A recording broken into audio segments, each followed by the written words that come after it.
Down to business.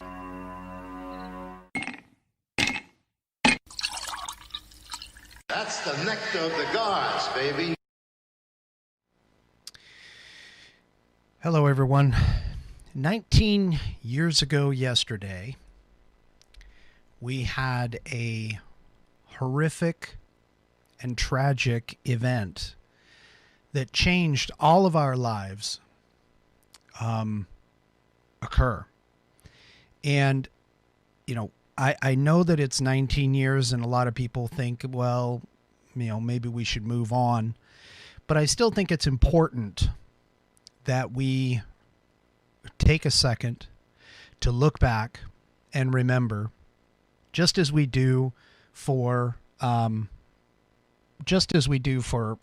things like Memorial Day and Veterans Day and those kinds of things. We need to take a second, take a pause, and remember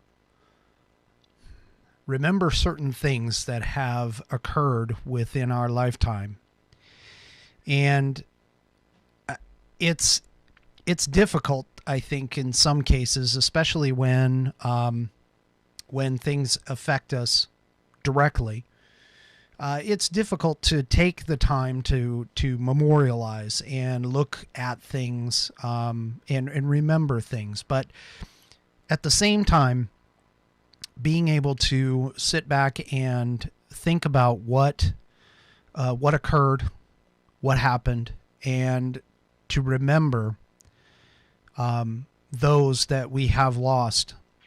History is one of those things where if you don't remember it, you are doomed to repeat it.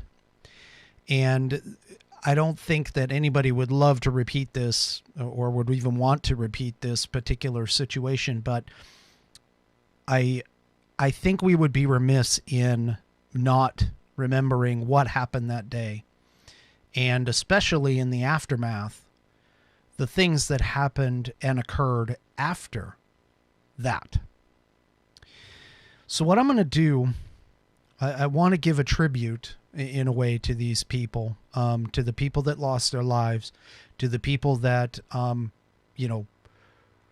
whatever reason, were fated to not be part of this earth anymore on that fateful day. I grabbed a few memorial photographs and memes, and I wanted to share some of those with you from what I've, just from random places around the internet.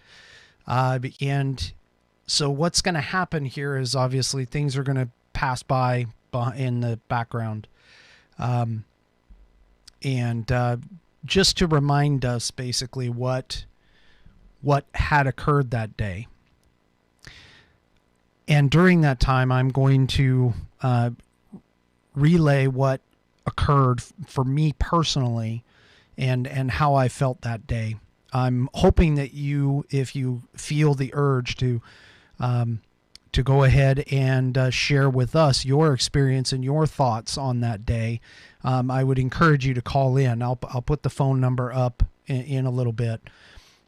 But I definitely want to take you kind of through at least a little bit of my day that day and how I felt going around. So the morning, my wife was pregnant with our first, and she was on bed rest at the time. So the morning dawned. It was a clear day from what I can remember.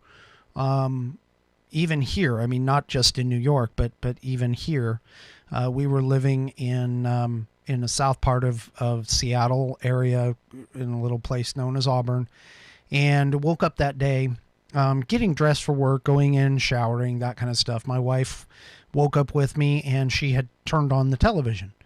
And when I stepped out of the shower, she had mentioned, "Oh my gosh, here's this event that happened over on the East Coast." All the news outlets were carrying it. And while we were watching, we actually saw live the second plane hit the tower. and hit the I believe it was the South Tower, and or the North Tower. I can't remember which. It hit one of them. And I immediately turned to her, looked at her, and I said that we were under attack, meaning the U.S. What I didn't know was sort of the magnitude that we had in terms of what was going on throughout that day. And going into work, it felt very, very surreal, very eerie.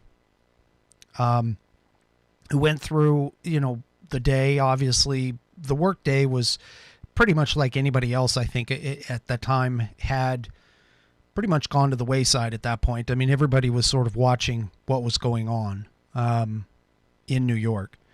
And because of the fact that we were on the West Coast, the New York, time frame, they were, 3 hours ahead of us. So this was occurring, or the impacts happened at, 6:30, 7 a.m.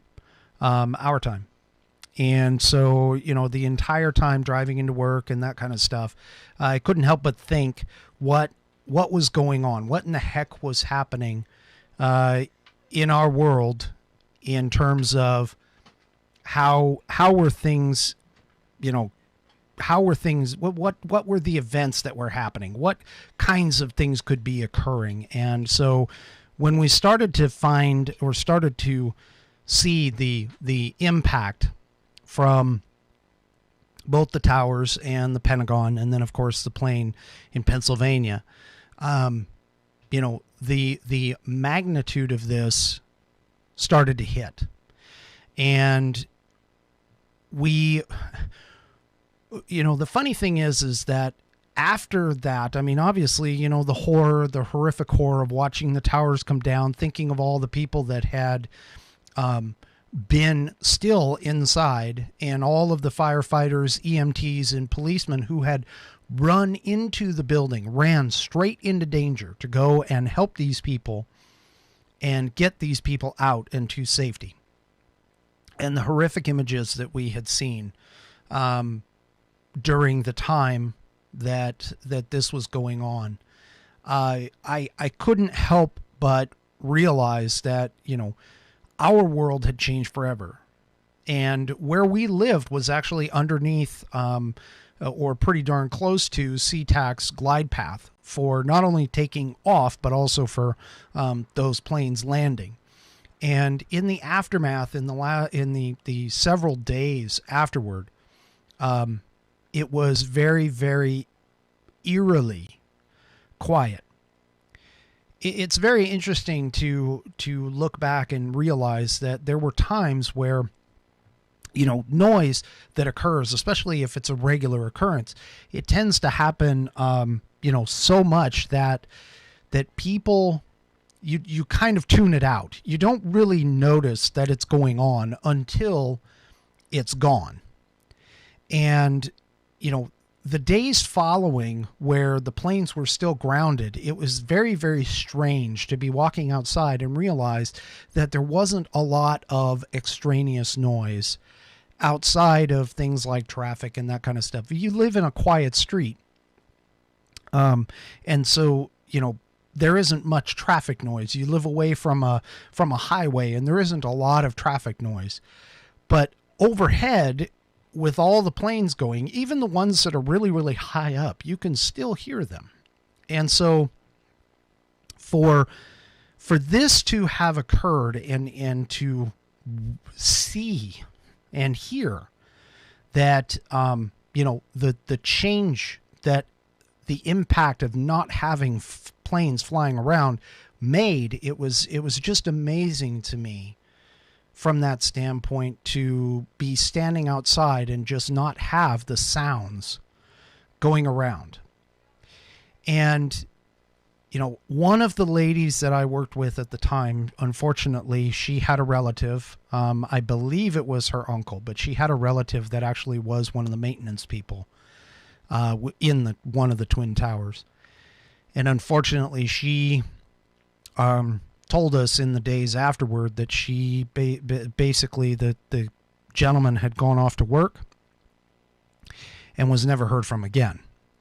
I'm not even sure if they were able to recover his body or not. And, you know, I'm relatively certain that they didn't, but regardless, just the idea that knowing that you could go off to work one day, you know, kiss your wife or your spouse goodbye, wife, husband, whatever, kiss your spouse goodbye, and then all of a sudden never hear them again.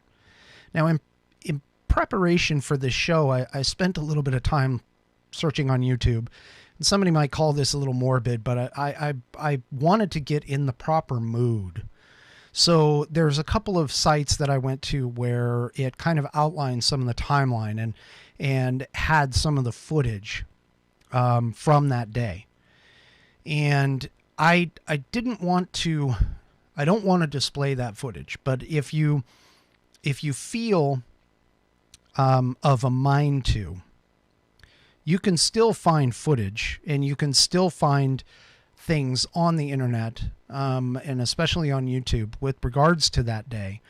The phone calls from people on the plane, the audio from those phone calls, from people who basically left a message for their loved ones because they couldn't reach them while they were on the plane. I'm sure the loved one just assumed that they wouldn't be able to talk to them.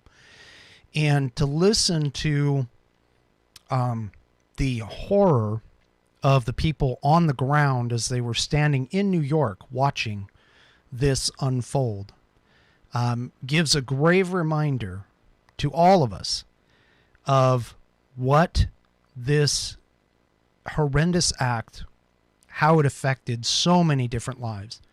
And this goes beyond just the, you know, just this goes beyond just the fact of Americans. I mean, it was the entire world. For those that don't remember, the World Trade Center was a gathering place of international business. And so this affected more than just Americans. This affected many amounts of people who spent their time going to work, financial areas, I mean, you know, financial districts, things like that. And, you know, to be able to walk off, go to work, and all of a sudden you're impacted by something, it shows you how fragile life actually is and how fragile of an amount of time that we actually do have on this planet. Now, what's sad about this, and more so than just the loss of life and the horrific act of that day, but what's sad about this is we have people today that have forgotten the incredible heroism of our firemen, our policemen, our EMTs, and the people that do those jobs, oftentimes thankless jobs.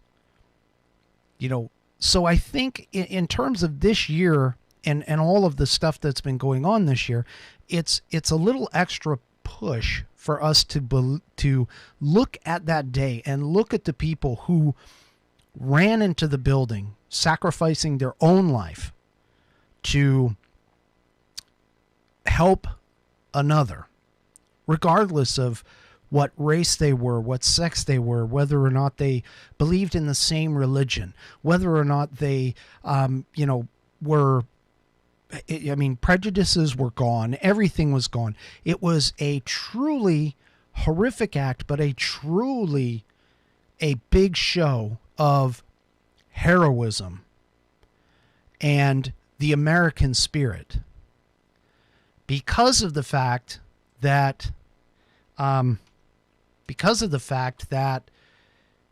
we demonstrated how easily we can come together as a family, and how, just regardless of what goes on, how we can come together and be a part of this larger group known as America. So I want to take a second. One of the saddest songs that I ever have heard, and I heard it while I was in the service. I heard it, you hear it on memorials and funerals, especially for the military. And it's Taps, and it is to me one of the saddest songs. It's very short.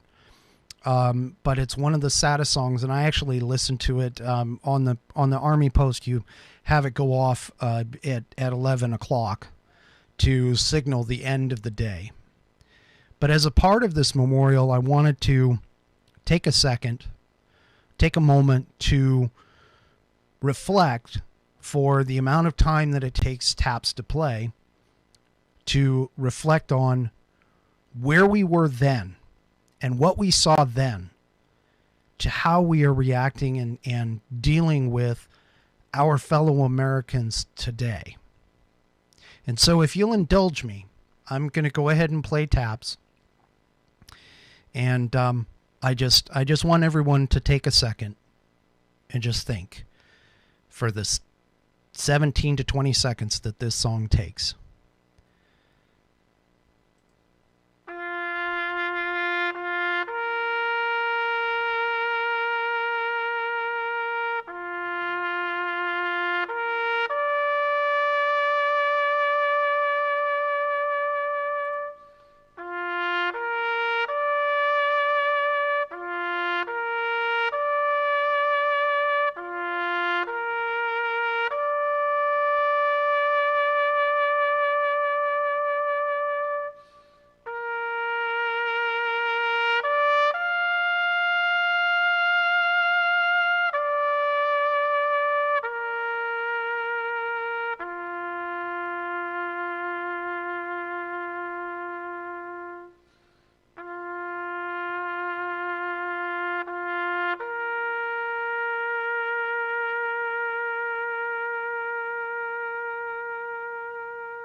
That is, to me, like I said, it's one of the best tributes that I can actually give to the people that died. We thank every single one of the firefighters, the EMTs, the police who rushed in to save those that they didn't know and they didn't care.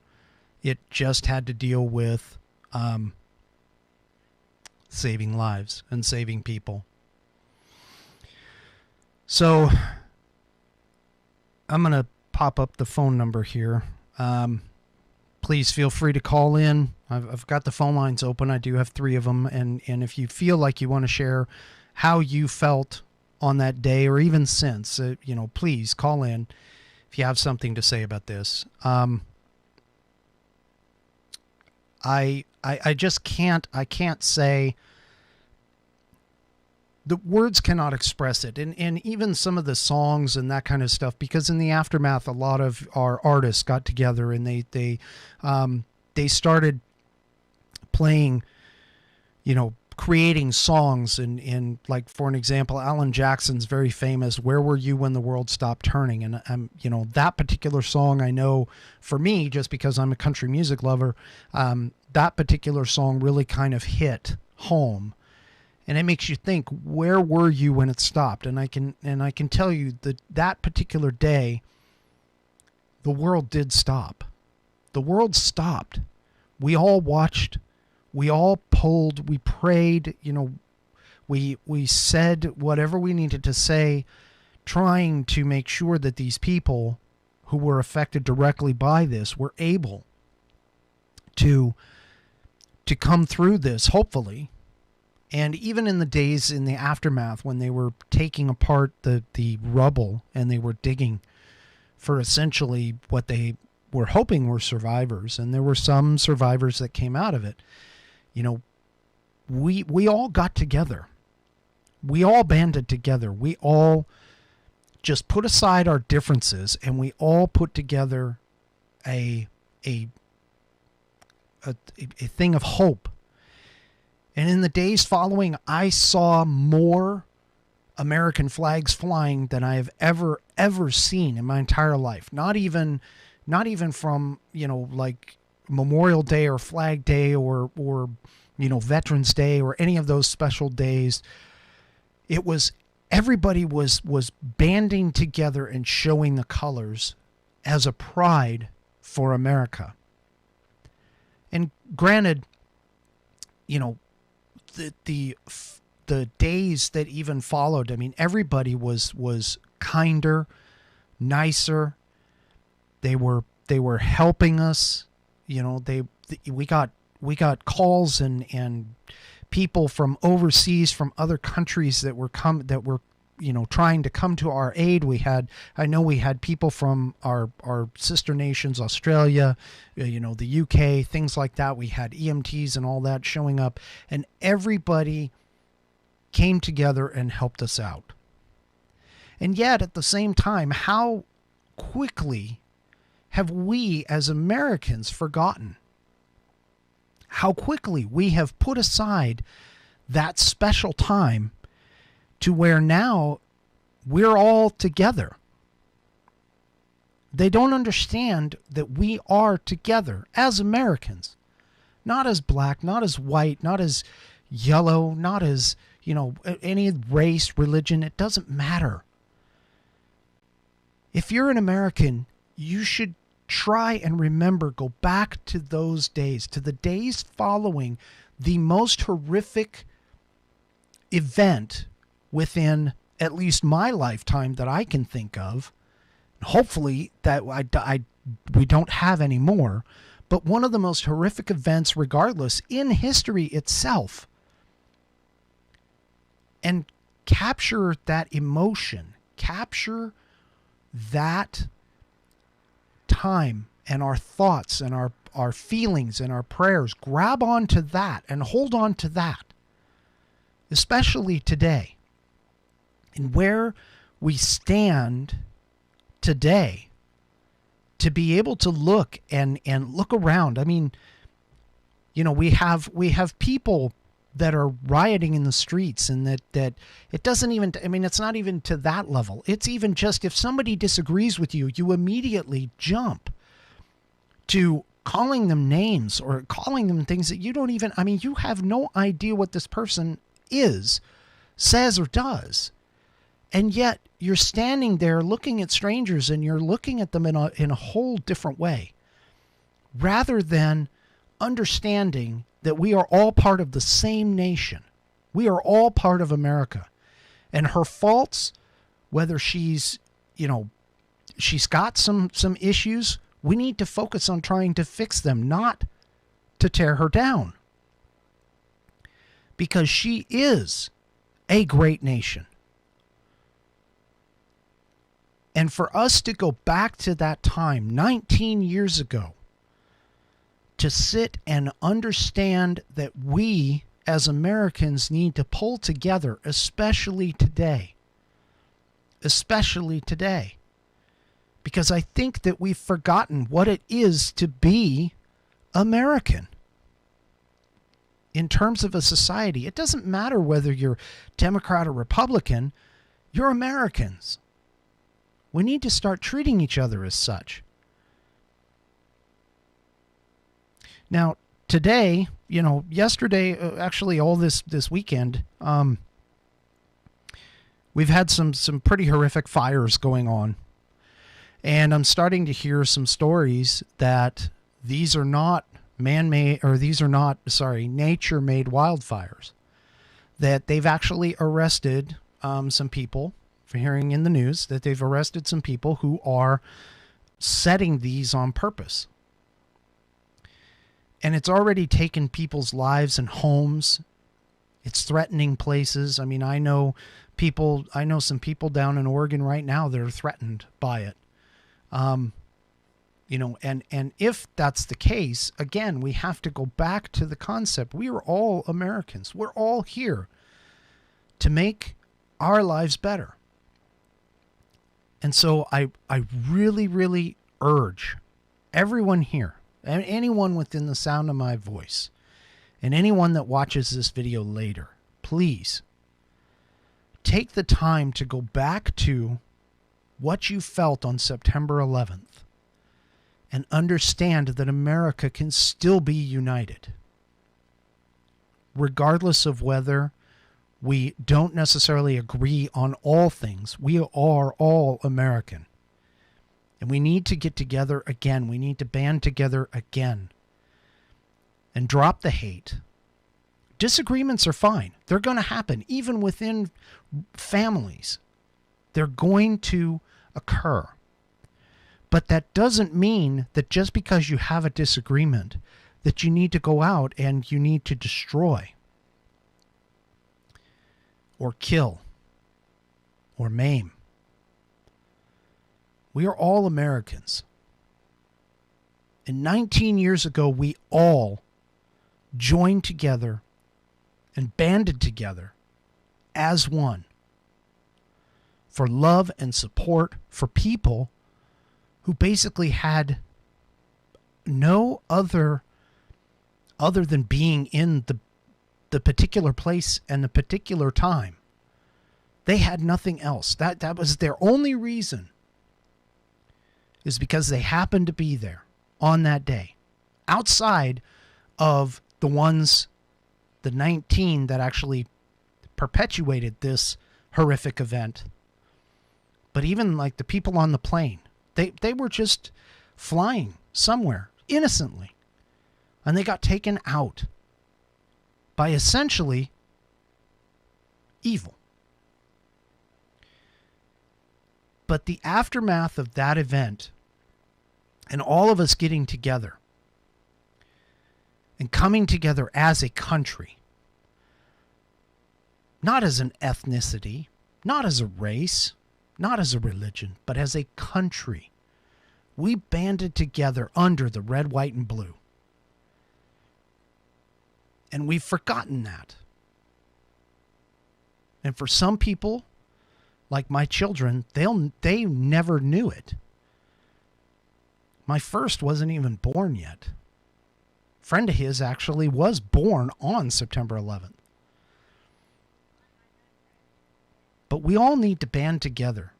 We all need to come together as one and come back underneath the family that is America. And again, we can have our disagreements. That's par for the course. But we need to be able to come together as one.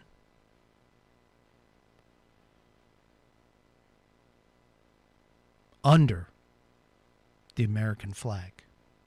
Under the idea that we are a big part of this melting pot known as America. E pluribus unum. Out of many, one. And unfortunately, I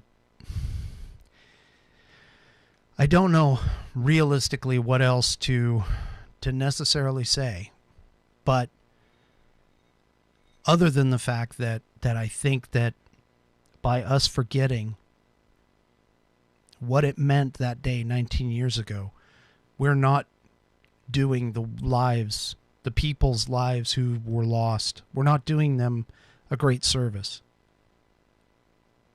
We're doing them a disservice by not remembering what happened afterward, by not remembering how we reacted and how we came together as a country and even realistically as a part of the entire world. And yet here we are today with all of the things that we have going on. We just cannot continue this way. We need to understand that we are all Americans. For better or worse, we are here in America, and there's a reason why we're here. We need to understand that our country and our fellow Americans, we are all going for this, hopefully the same ideals, which is freedom, liberty, pursuit of happiness. All written out in the Declaration of Independence. and furthermore into the Constitution. These are our founding documents, but they are also our founding and principled beliefs as Americans.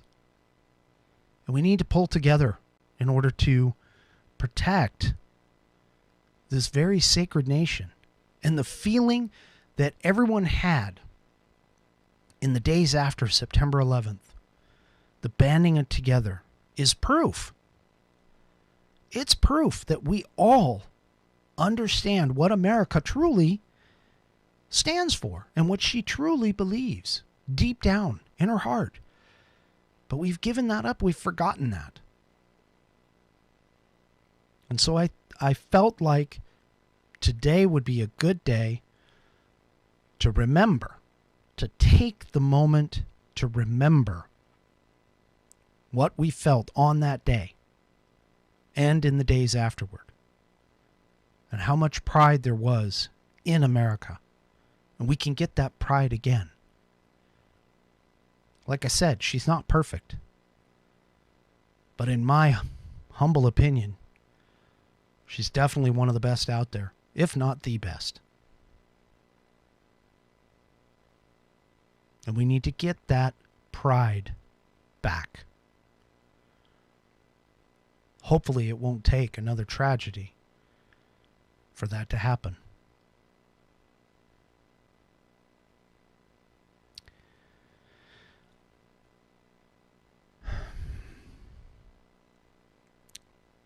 Well, this one's only going to be about 30 minutes. I don't know what else to say at this point.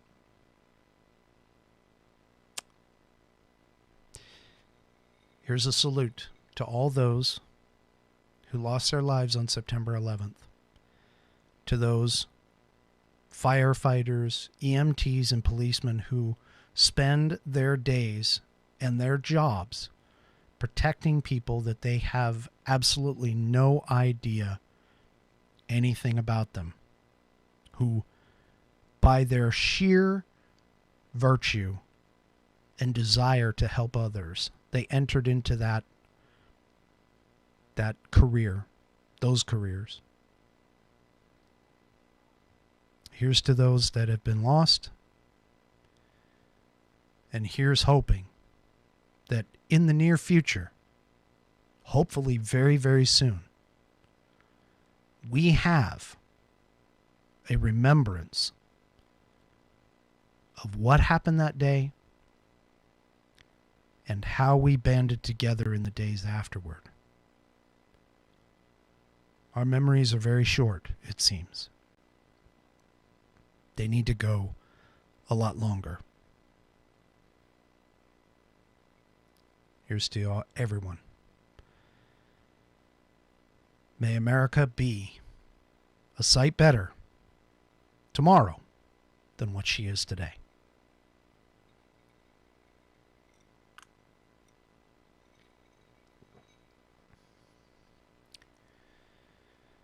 Thanks everyone for watching.